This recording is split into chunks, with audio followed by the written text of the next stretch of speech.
KP ari tekkinde posuji mon onon yidbe moftude e hutrade kopreji mon cadele mon ngasi halabi cerra ya Play Store walla Google Play mbada télécharger KP keba application ma posma tekka kopreje pofta KP ngande ko kanyum buri webde do e nder leydi Sénégal to banginel dugol kalis hay mbudo ayobata tirade kalis hay mbudo ayobata mbele KP ko don haadi mbien ala so tawi ko otoma jogida a ari e station ngaji EDK a sodi gasoil do ponoda yobde ujunere kala ko temedde jeenay mbudu jobata walla nadda koy boutikaji amen low press kala ko codda jobirda KP ene jogi ko ustantuma to bange nganyari posma walla ko jollof chicken codda fof ina jogi ko ene ustonoma KP ina tawe e nder réseau ji mum din station ngaji EDK gonde e nder jokli Sénégal kala e kubal wat télécharger KP njeya horema njeya jawdima mbemna ngurdamma.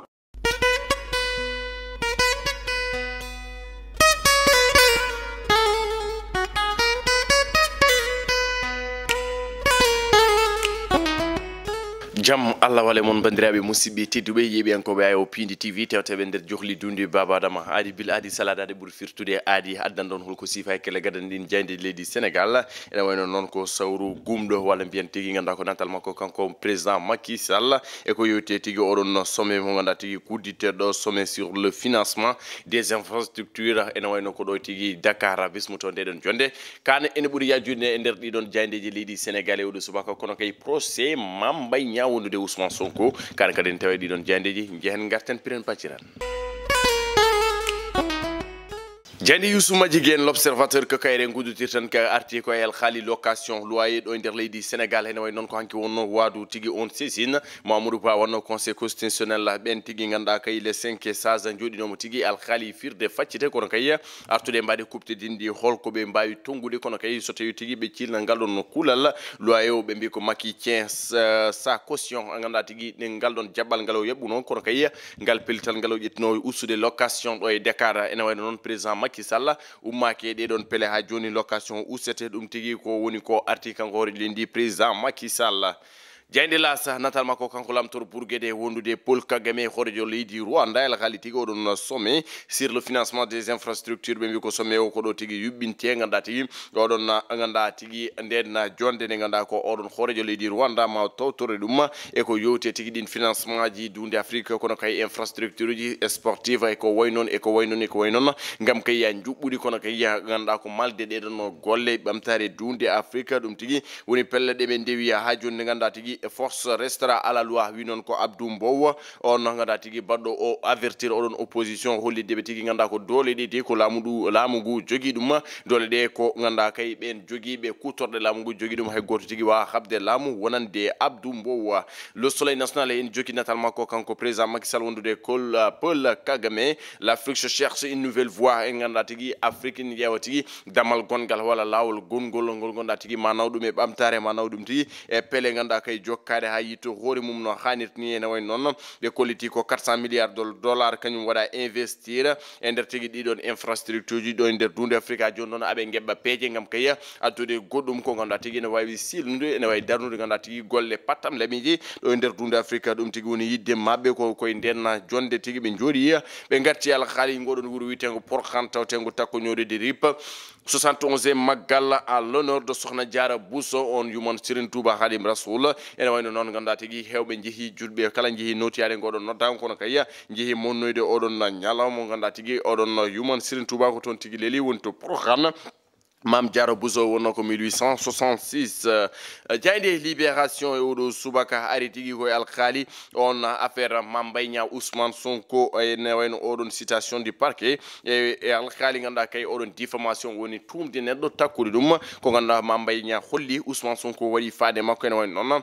ganda kay ko palais de justice to Dakar ton tigi sabba odon procès mbere ma horejo paste fo ya al walla ala kono kay teski mo ganda tigi autoji ganda ko ben gendarme ben tawe e nokkuji ɓurɗi mawnude nder Dakaru walla mbiyen oɗon palais de justice ko tartina e mum oɗon courant e ko way non wadde mbiyen beele ma horejo Pastef o yayi suba hen noon wonno koye entraînement walla mbiyen o yano ko entraînement so tawi maw yato palais to walla ala leader uji yewi askan fof no mbaɗi bloc ganduɗa ko séries en bouclier gam kay yaade jaggande on horejo Pastef Ousmane Sonko e wiide noon jeyne koɓe libération hunde ne wawi riwtede ne wawi tigui e ganduɗa kay hokkitede ganduɗa ko happu goɗɗo walla mbiyen ñalawma goɗɗo jagganede ɗum noon kono ɗum ko jeyne koɓe libération gatti oɗon rapport cour des comptes ganduɗa kay ko fond covid 19 kana haala ka ganduɗa tigui yerdama ɗo tawi ɓe garti ene mbaɗi kuptide ni ɓe mbi tigui ko ɓeɗon ɓe ganduɗa ko ministre eɓe jagorde ganduɗa koy ko jofaɓe hen ɓe ganduɗa tigui mbiyama juuɗe mumen e muddi hen kañumen kala ma notoyo walla mbiyen ma labbinan ɗum ɓesgu Sénégal gandin ɗumen tigui holto ɗeɗon koppeje jewna kono kay holto ndewni ɗen koppareje Besbi le jour jayande un média ari ko oɗon procès contre procès président de la haute cour de justice dossier Mambay Nia ene wayno noon Ousmane Sonko e on ganda tigui gorko walla mbiyen on jagorɗo leader aji yeewi mbaɗi accusé Macky Sall haute trahison woni holum jam fo mongo ummade tigui hoore leydi alhaali tigui fond covid 19 jayden koɓe besbi garti hen kono kay député ji ɗon mbaɗi déposé résolution de mise en accusation contre 10 ministres ganda kay ko jagorɗo sappo fotɓe notade kono kay jagorde sappo ɓe ganduɗa tigui ene poti addude walla mbiyanna lernude holto ɗen koppeje ndewna Sonko e Mambay Nia à la barre aujourd'hui beele Sonko ma ya walla beele mo ganduɗa tigui affaire o ma riwte walla ala beele tigui holno jogori yarude ɗum koye ɓoyata ɓesgu leydi Sénégal kala ma andu ɗum ma gadden jeyne enquête ɓe mbi ko l'heure de la surenchère ala haali tigui ganduɗa ko on bouillonnement politique ganduɗa tigui leydi Sénégal e weñare jeynen koɓe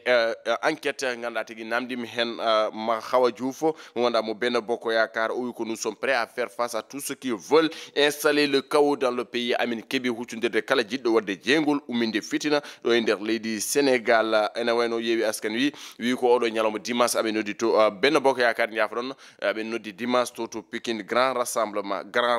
beele ko grand meeting e ko way noon député ji opposition ɗi mbaɗi introduire résolution kali ɗum joni ganduɗa tigui faade ɗeɗon jagorɗe ganduɗa kay inde mumen kala cuutama e oɗon alhaali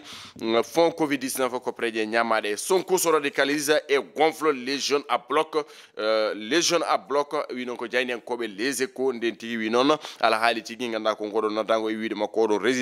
résistance engagement au combat et à la résistance o ɗum tigui woni kongi Ousmane Sonko so tawi tigui ganduɗa ko laamu ngu wi on oɗon kaaɓe ene wayno ganduɗa ko hujjaji mon foddeji mon ma jaɓɓe wadde kaaɓe ɗe ɗin ko kongi Ousmane Sonko wona min wi Abdou Mbow wi kala kaɓaɗo yo andude dole ɗi jogui ɗum ko laamu ngu hay goto wawa habde laamu e wiide Abdou Mbow parquet corse le dossier et vise 3 infractions Ousmane Sonko Mambay Nia à la barre beele Ousmane Sonko ma ya ɗo woni namdal grand point d'interrogation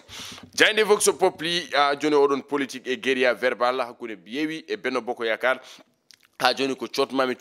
biyoje ɓene biya ɓene jaabo hakkude tigui ganduɗa koye ko ɗeɗon kawte walla mbiyenna hakkude tigui ganduɗa ko ɓeɗon tigui dewrenkoɓe leydi Sénégal ene tawi hen natalla Déthié Fall ene tawi hen natalla ganduɗa tigui oɗon gorko o wiyete tigui ma Hawa Diouf ene tawi hen ganduɗa ko natal Ousmane Sonko ɓe mbi ko yeewi waɗi bloc autour de Ousmane Sonko e wiide tigui mamin jaggane mamin jaadema kalto ganduɗa tigui to hoomi ko ɗon tigui min komirta min piɓani yatirde caggal e oɗon alhaali Samba Ka on ko suka pullo tiktoker ene jatoto Jolof ganduɗa tigui feñin ɗo e balɗe dabɓe ene way noon on ganduɗa tigui happanama duuɓi ɗiɗi e nder dumbirdu taw kay ko kaɗon guyka ka wujjuno bidikaji ɗi dajjinno e nder goɗon wuuro tigui ene way noon nde o jagga Samba Ka happanama duuɓi ɗiɗi e nder dumbirdu o quotidien e Madiambal Diagne arti oɗon discours leader Pastef Sonko en toute diplomatie il n'a jamais été question pour Yewwi d'être contre qui que ce soit o wi ko Yewwi meeɗa lundade meeɗa serdade meeɗa tigui bonnande hay goto ene wayno ganduɗa tigui discours oɗon diplomatie walla mbiyenna on discours leader Pastef woni koɓe gatti kamɓe ɓeɗon jayni en koɓe ganduɗa tigui le quotidien ɓe garti tigui alhaali jangde leydi Sénégal fond d'appui à l'éducation 55 000 élèves ganduɗa tigui ganduɗa ko memaɓe fotɓe wallede fotɓe tigui hebde ballal no hannirtini jayde li quotidien de Elas Yaye walla mbiyede groupe origine SA arti procès au risque pour le leader de Pastef Ousmane Sonko so notima on article L29 jogori yande makko wadde mbiyen beele ma Sonko notoyo ɗum ko namdal ngal ganduɗa tigui ɓesgu leydi Sénégal ma jaabu ɗum ko ɓoyta le rêve d'un doublé historique wonno ko 6 février ɓawo janggo woni 4 février 6 février 2022 Sénégal ƴettuno oɗon coupe d'Afrique des nations wadde 4 février Sénégal wawi ƴettude oɗon CHAN pourquoi pas contre l'Algérie. Pape Thiaw ganda tigi Pape Bouna Thiaw ganda ko keblowo ɓeɗon sukaɓe o komo heeɓi no feewi omo heeɓi no hannit ni gam kay wadde windude tarike football leydi Sénégal wadde mben Pape Thiaw yo Allah wallu Pape Thiaw walla barode leydi men Sénégal ƴetta oɗon araray to Algérie 6 février 4 février on ganda tigi Augustin Senghor o wi hankadi ne wona yaade final nde welat hen kono ƴettude trophée nde welat hen ko le Sénégal gagne. Badara musidɓe tedduɓe wonoɗo ko Moussa Nia karallagal wonno to Thiada Walo heɗiyankoɓe Pindi TV yeɓiyankoɓe men ndere bo leydi kala yo Allah huken yalde dow jaam.